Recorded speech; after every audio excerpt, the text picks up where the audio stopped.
Discussions in Depth Psychology is powered by Pacifica Graduate Institute. Your host is Bonnie Bright.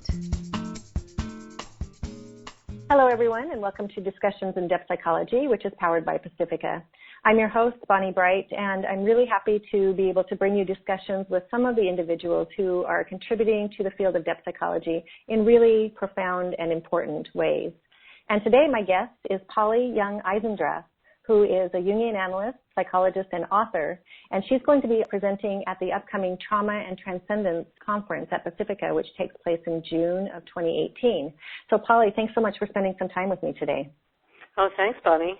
Well, I'm really happy to have you with me. We're going to be talking about a new book you have coming out later this year in 2018, and that book is called Love Between Equals, Relationship as a Spiritual Path.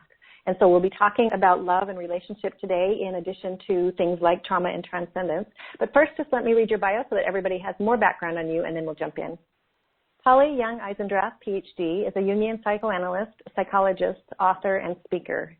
She's Clinical Associate Professor of Psychiatry at the University of Vermont, founding faculty at the Vermont Institute of the Psychotherapies, and past president of the Vermont Association for Psychoanalytic Studies. She is in independent practice with individuals and couples in central Vermont. She's also the chairperson of the nonprofit Enlightening Conversations, Buddhism and Psychoanalysis Meeting in Person. That organization hosts conferences in cities around the USA. Polly is also the author of 15 books, as well as many chapters and articles, and her books have been translated into more than 20 languages. Her most recent books include The Present Heart, a memoir of love, loss, and discovery, The Self-Esteem Trap, Raising Confident and Compassionate Kids in an Age of Self-Importance, and The Cambridge Companion to Jung, New and Revised, of which she is co-editor with Terence Dawson. And of course, I mentioned already her forthcoming book, Love Between Equals, Relationship as a Spiritual Path, and that will be published in the fall of 2018 by Shambhala. So, Polly, you have obviously a long history, and you've contributed so profoundly to a variety of different topics that all fall under the umbrella of depth and Jungian psychologies. But I think the best way to jump in is talking about love and relationships. Maybe you can start by sharing a little bit about love in the 21st century. Do you think that there are challenges that are different that are facing us in today's day and age than those in past eras? Oh, absolutely, especially for what I call personal love, which is the love that we take very personally. It's the love that basically we have asked to be changed in a sense from what it has been traditionally. I like to say that we had 3 wishes for our personal love relationships, that they be between equals, that they be reciprocal and mutual, that we be able to choose anybody we want to love. We're not bound to traditions or to our tribes or whatever. And finally, that we have a witness who gets to know us as an individual, someone who can see us and understand us and hear us. And those were the wishes that we had for love. And we got all 3 of them, and they've made our personal relationships more difficult. It's like we got our wishes, and now it is very difficult for people to navigate their homes, their families, their marriages, their committed relationships, because everything has to be negotiated. There are a lot of power struggles, and there's a lot of personal feeling. If you think the person who's witnessing you just totally doesn't get you, that person that you've chosen so carefully, and maybe chosen after having chosen others, you've chosen this one after having, let's say, a couple of failed earlier ones, that this is a tremendously painful situation if that partner does not get you, does not see you, does not seem to know you, and you have to negotiate on an equal basis a lot of issues, a lot of power, money, children, and so on based issues.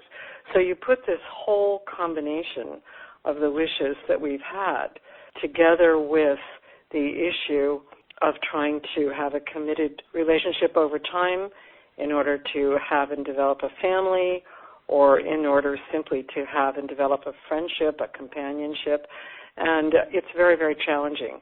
I actually think that Jung forecasted this in an essay that he published in 1925, which is called Marriage as a Psychological Relationship.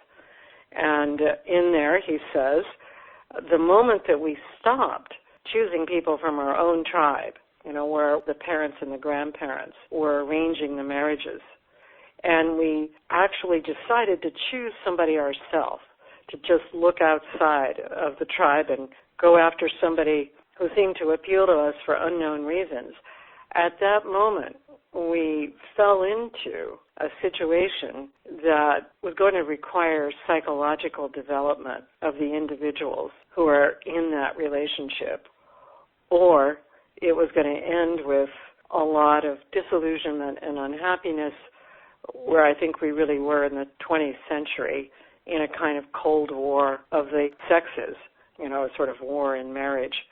Unless we learn to develop as individuals, to begin to see ourselves and our own desires to project and our own disavowed aggressions and so on, then we're really poised to be pretty unhappy. And as love has gotten more personal in the 21st century, where we really want a witness and we believe that we deserve one, I think those personal issues have intensified. So now, if your relationship actually doesn't seem to suit you, and if you feel that your partner doesn't get you, doesn't see you, that may cause you some not just psychological problems, but health problems, so that you come to a point where you feel you cannot stay in the relationship and be true to yourself. In the past, when people got married, they got married for impersonal reasons. They took vows like, in sickness and in health until death do us part, not because they thought they were going to be the greatest friends or they were going to be witnesses to each other, but because they were going to stick it out so that the family could develop and so that the family could go forward with whatever the wealth was or the farmland or the business that would move from generation to generation. So marriage essentially used to be like a corporation. You got into it through a contract and you stayed in it because you didn't want to be fired. And now it's much more like, I was going to say something like Facebook, but that seems a little extreme, but where you remain in it out of personal desire. It's sort of like, this suits me. I'm getting something from this, or I'm not getting something from this, or I'm insulted by this.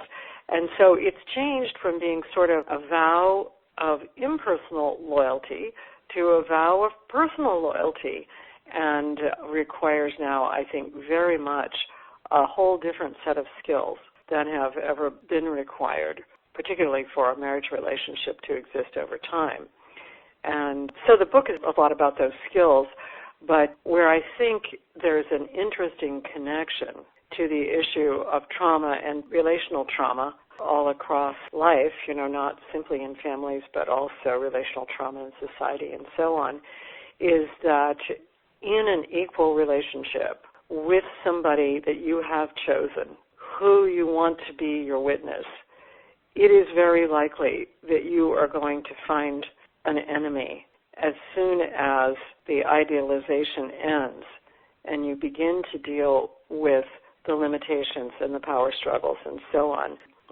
There is a process then of projecting into your partner all of the hurts and all of the rejections, the humiliations, the disavowed parts of yourself, the needs and cares and so on that you haven't been able to fulfill. And to project that in such a way that you feel this person knows me so personally and has personally humiliated me, has personally insulted me in just this precise way that he or she knows is very offensive.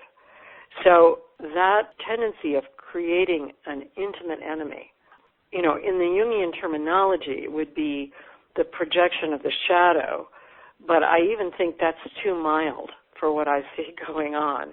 I see couples who have actually a kind of chronic problem with what, as a couples therapist, I would call projective identification, where both people are projecting the negative image into the other person, and then both people are identifying to some extent with that image.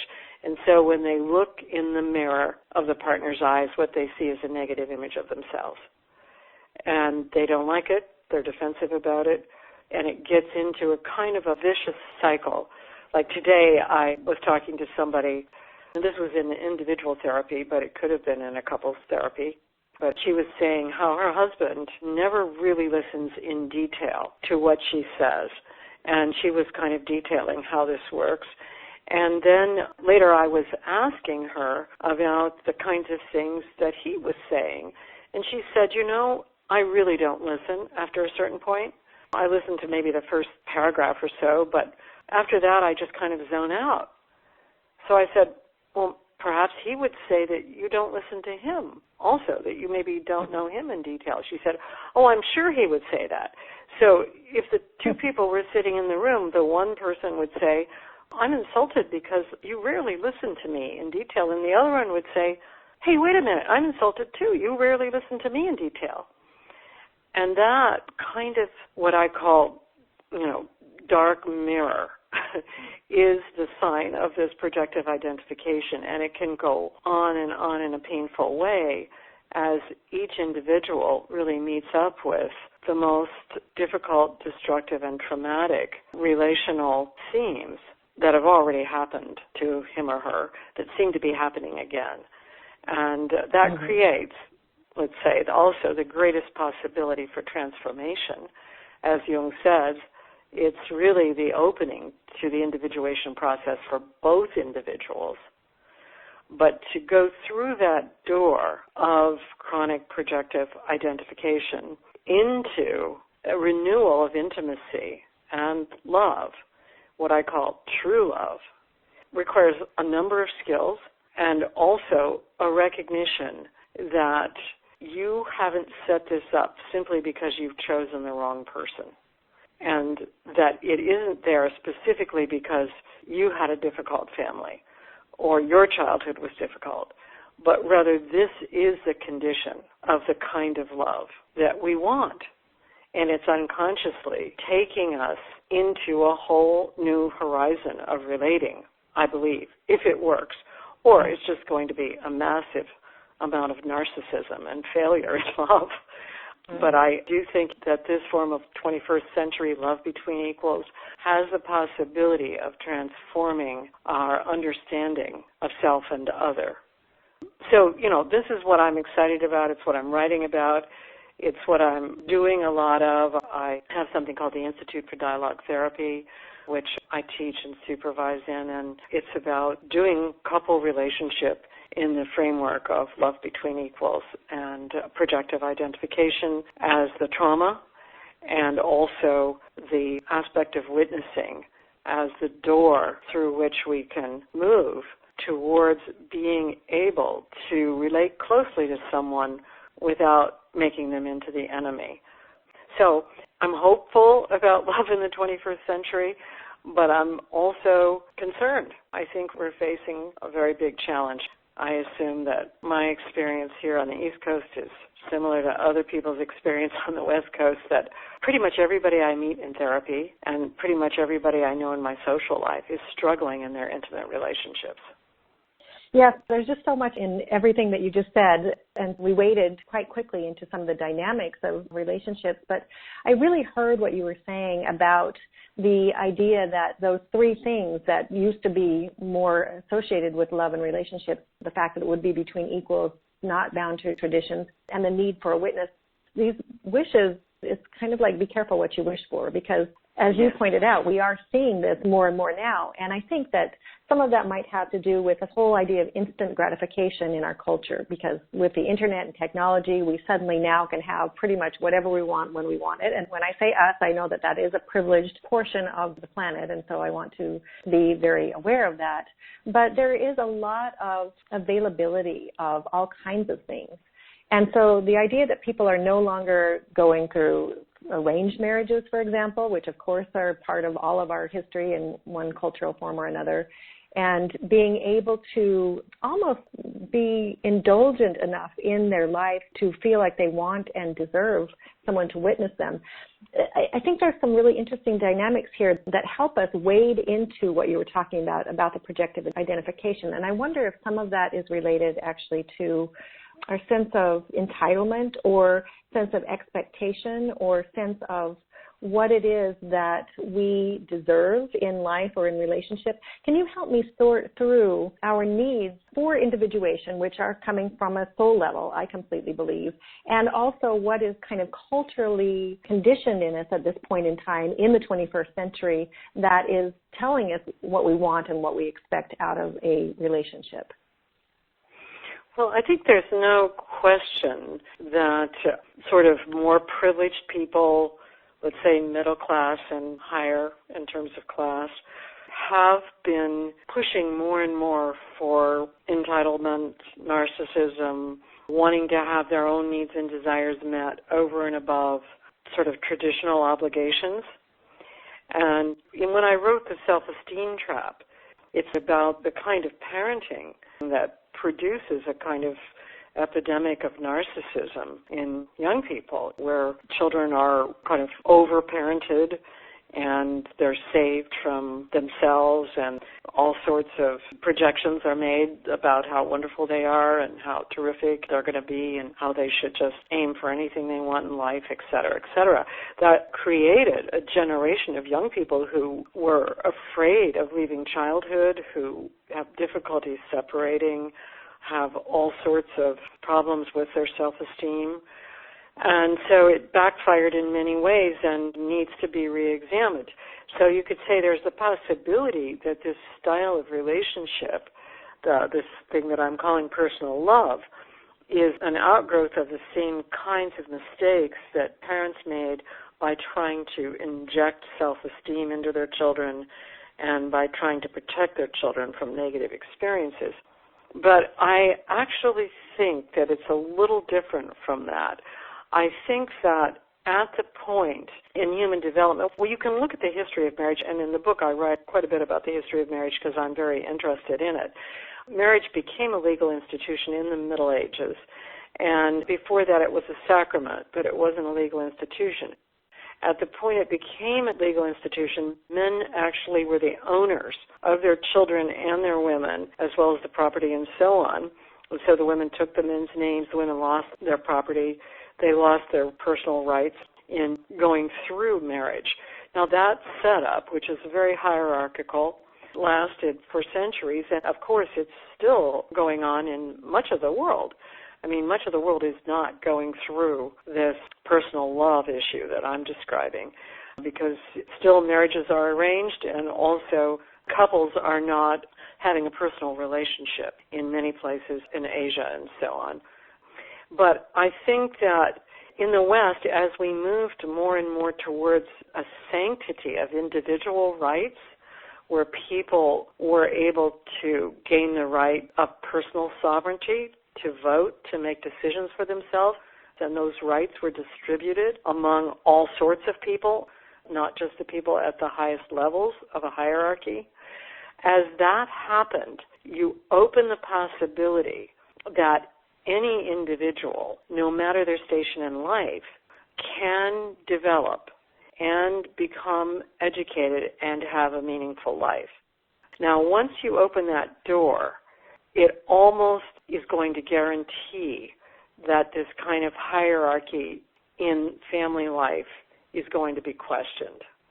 And I think in this period of time that we're in right now, we've had the issue of people who had not previously been able to get married wanting to get married. Gay and lesbian people, transgendered people, and so on. And so there's been this revolution in regard to marriage itself, that all sorts of people can get married. It's not just for reproduction. It's not just for the owning of property and so on. And so as that has happened, and as we have more and more fought for the equality of rights for all individuals, then it seems to me it's a natural outgrowth that we're going to want those kinds of rights in our relationships with our spouses, our partners, or whatever you want to call that other role that we want for companionship and friendship and then ultimately witnessing. So whereas I think that there does have to be a certain kind of privilege associated with a society to have this kind of love, I also think that there is something that is more spiritual, that is more compelling, that is more fundamental about having respect for the individual and allowing individuals to have rights. That has now entered into marriage. So, in my way of looking at this from a larger spiritual framework, I think that love between equals allows us to work more closely with consciousness as a relational field. Consciousness, in my view, does not come from the brain. It's not inside of the brain. It doesn't have that much to do with the brain, except you have to have some kind of brain in order to participate and be aware of it. But it is an interactional field. It's a dynamic field between beings. And for human consciousness, it's the field between human beings. And what we do to develop that, because it's developed through language, it's developed through religions, ceremonies, art, creativity, and trauma, because there are certain things about trauma that allow new developments to take place as old structures break down. That field, that dynamic field, becomes extremely important to us on a personal level in regard to the people we love. We want and we feel quite directly an identification with the people that we love. We have attachment bonds with them. We want the best for them. We want the best for our relationships with them. And so it's very important to us that we succeed in bringing about a certain kind of happiness for the people that we love. Now, because of all of that, and because of this situation that we're in, I believe that all of us are going to have to learn some skills that we haven't previously learned. And those skills have something to do with mindfulness, that is, with being aware on a moment-to-moment basis of what's going on within ourselves, with being able to have something like equanimity or containment of our feelings so that we can feel them before we decide how we're going to express them. I think previously there was this tendency to either discharge them or to repress or suppress the feelings rather than just experience them. So there's a skill in being able to feel sad without being sad, or feel angry without being angry. So that skill that I would call our mindfulness of feelings, and then also an ability to speak to each other in a way that cultivates truth and kindness simultaneously. And to be able to do those things in the midst of tremendous emotional activation, which one has naturally in a close relationship. I mean, you can practice a lot of mindfulness skills at retreats and get very good at practicing in an environment that is very protected.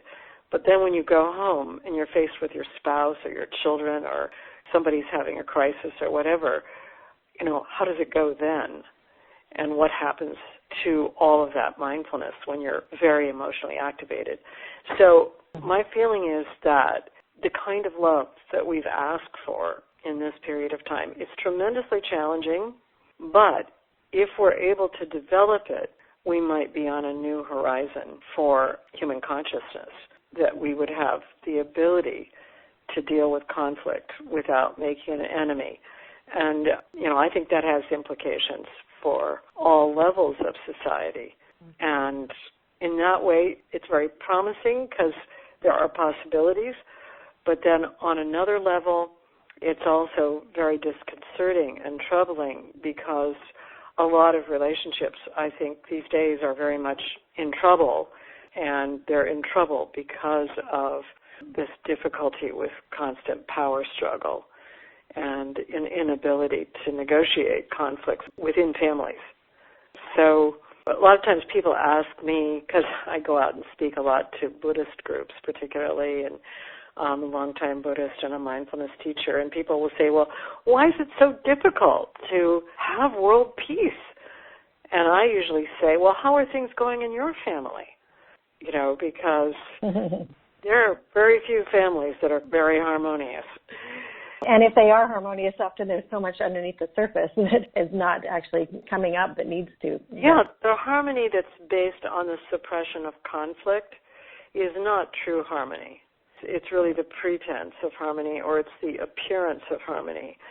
But if there is harmony based on working through conflict and being able to speak truthfully and kindly about your own needs and being able also to accommodate other people's needs, that's a very skillful harmony. And I think, this is just me with my little crystal ball, but I don't think we're going to bring about tremendous cultural and social changes by legislating language, by telling people what they can say or how they can say it. I don't think we're going to bring it about also by policing everybody's behaviors. That just creates resentment and alienation and other kinds of difficulties. The one way that I think we could bring about this sort of greater openness to difference and to otherness, or whatever you want to call it, is by helping people develop skills in the relationships that they care most about. Because if you have your skills for dialogue, for mindfulness, for transformation of your complexes or your most difficult habit patterns, if you have those skills in your family, you can take them out into the world, because your family is a harder place to test those skills than the world at large.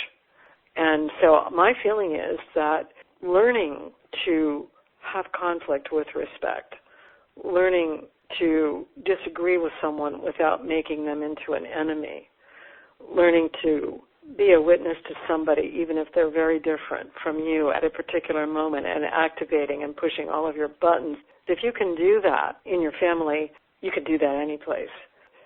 So, I'm hopeful in that way about this kind of crisis in relationship in the 21st century. And so I do think there's a tremendous amount of narcissism and personal love, because the way that it comes across right now is that I'll be in this as long as it suits me, and if it doesn't suit me, I'm getting out.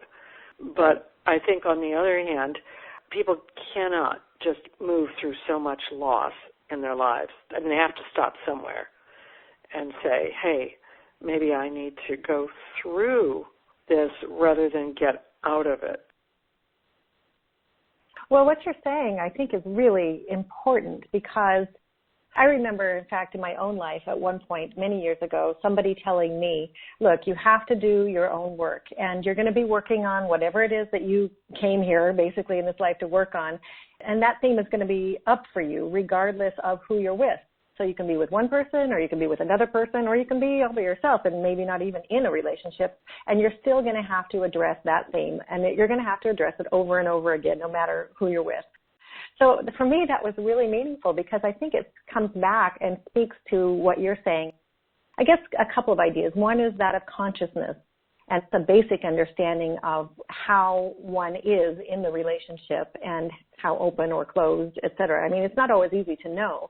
But the other idea is just with that persistence of, the honeymoon is over, to your point, and we always think there's going to be a certain happiness factor that sort of shows up because we've chosen somebody that we think is our significant other, and they're going to be the one. And when the challenges start to arise and we don't feel witnessed and we start to come into some of those conflicts, that's when we start to get in trouble. And yet, if we have that commitment to working on ourselves and our own themes, then imagine in a relationship, and I'm sure you do this all the time, both people are committed to that, then the changes can actually start coming about in a sense that you end up in a dance with the other person, so that your weaknesses and shortcomings are actually shored up, and you can break through because you are being witnessed, because the other person knows how important it is to work on yourself, because they're working on themselves.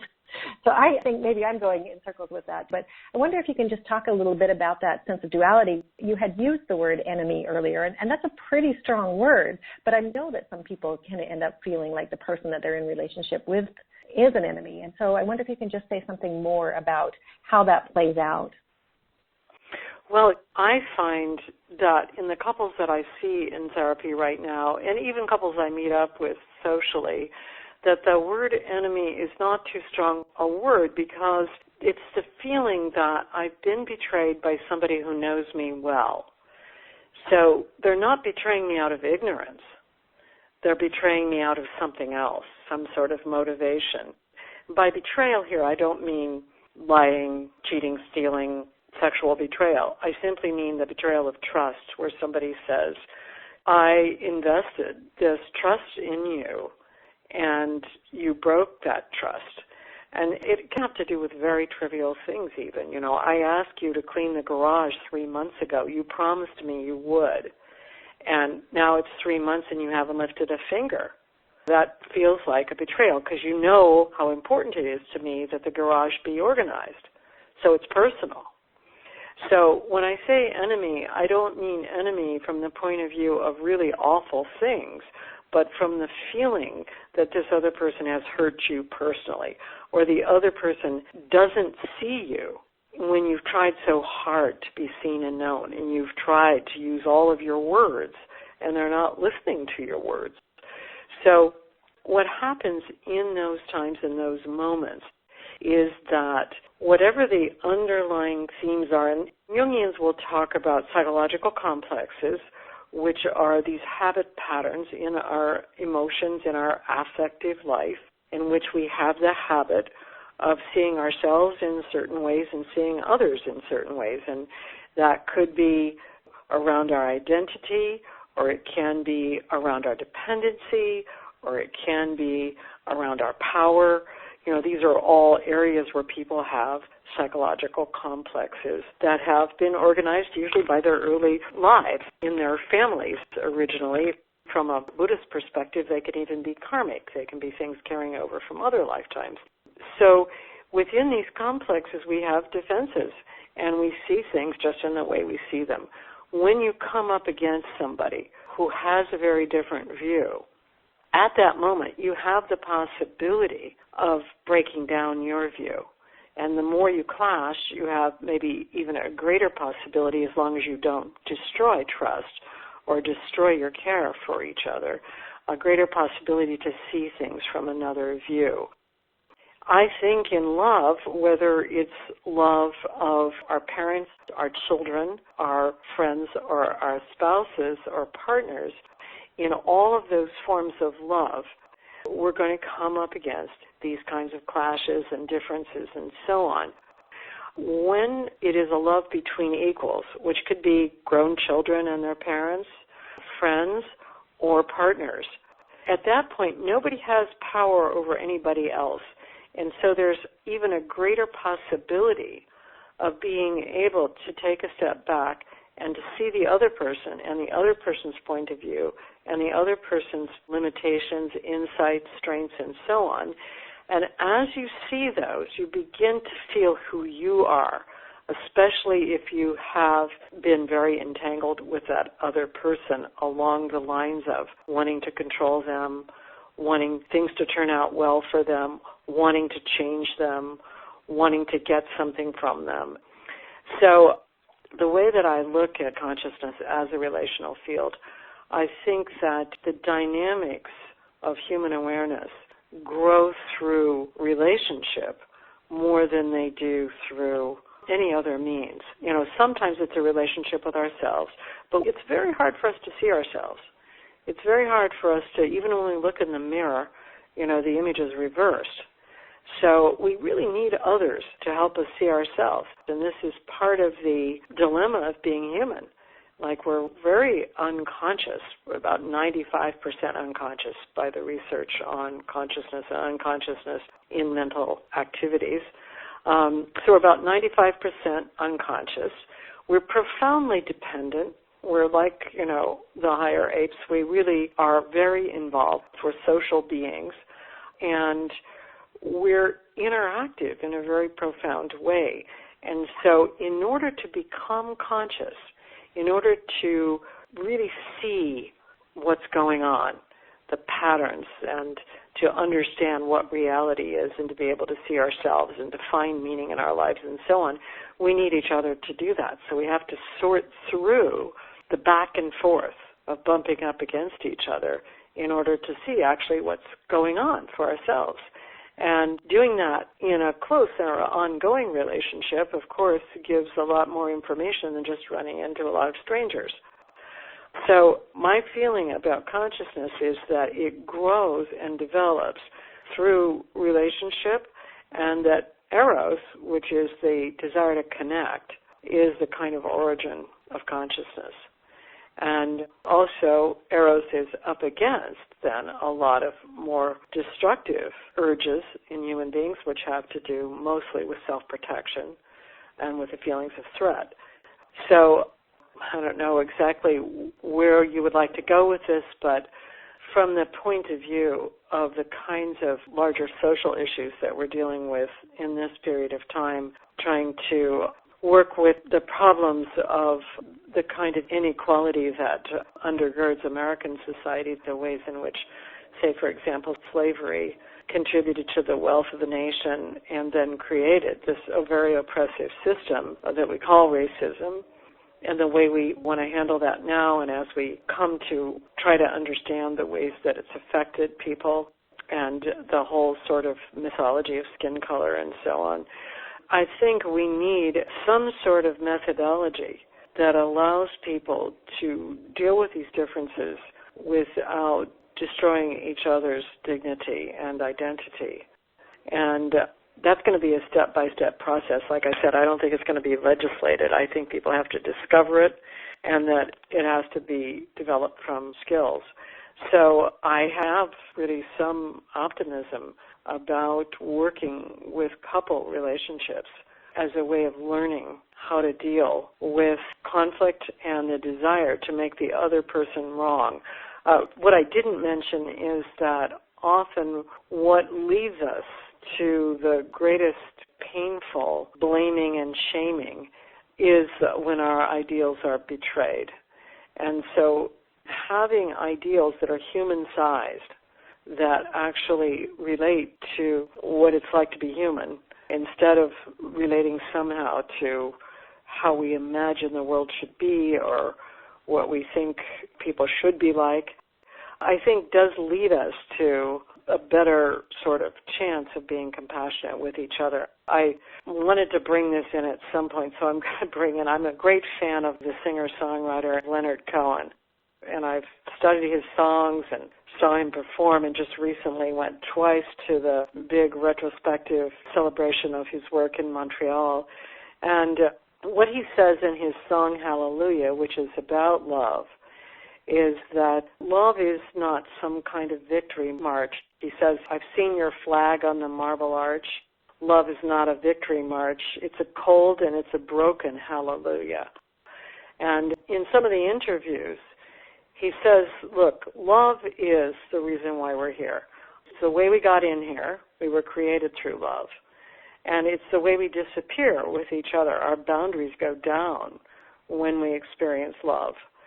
But love is an inherently impossible thing to do, and so it's already broken before you go into it. And he says if you know that, you actually can go in with more compassion for yourself and others than if you go in with these ideals, like you're going to be a hero or you're going to march through life with the victories of love. That's actually going to make you suffer more. He says instead, if you know that your heart is like a shish kebab, it's burning, it's going to be roasted, that you actually will do better than if you think that you're going to work everything out. And I think that's a very, very big lesson about love. If you know that it's inherently broken, then you know that it's not the problem of your family, of your partner, or of you. It's the nature of love itself. It's very, very difficult for human beings. And it's not the same thing as an attachment bond. It's not the same thing as secure attachment. And it's certainly not the same thing as romance. So to find out what love is really kind of a lifetime study, but also it's a lifetime practice. It's not easy. Well, what wonderful insights on navigating the emotional landscape of relationships, Polly, and the profound opportunity that applying ourselves consciously can really be in the individuation process.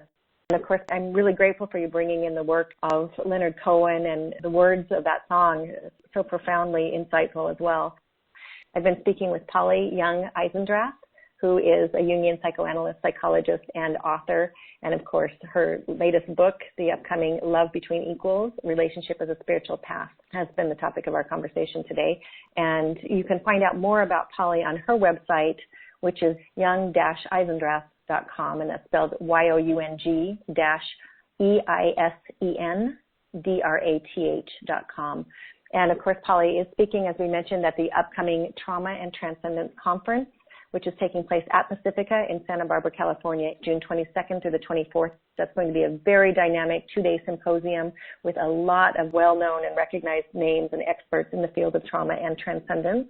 The title of your presentation there, Polly, The Gates of Mercy, Portals of Transcendence, according to Jung and Buddhism. And to find out more about that conference, you can go to pacifica.edu and click on events, and then click on the retreat. You'll find the information there. Thanks so much for your time today, Polly.